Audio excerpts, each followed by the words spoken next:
Alors, cette semaine, on a eu le droit à un youtubeur condamné à 2 ans de prison, dont 1 an ferme et 10 000 euros d'amende. Mais qu'est-ce qui s'est donc passé?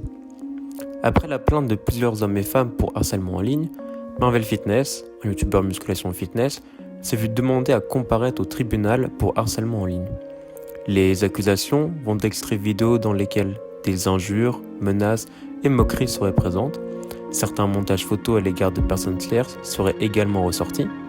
Marvel Fitness est également accusé d'avoir incité sa communauté à aller attaquer en masse des internautes. Le but principal, selon l'avocat de la partie civile, est de servir d'exemple aux personnes responsables d'harcèlement sur Internet, plus particulièrement de raids. Pour rappel, un raid est le fait d'envoyer un grand nombre de personnes harceler un civil sur des réseaux définis tels que Facebook, Twitch, Twitter, etc.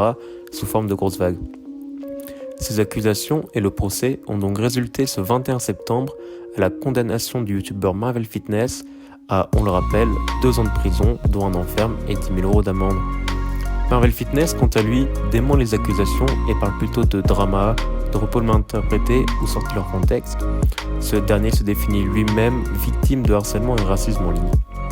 Il a d'ailleurs fait appel suite à la sanction. Ce youtubeur a reçu un fort soutien de nombreux internautes et d'influenceurs quant à sa situation et notamment à l'atteinte à la liberté d'expression.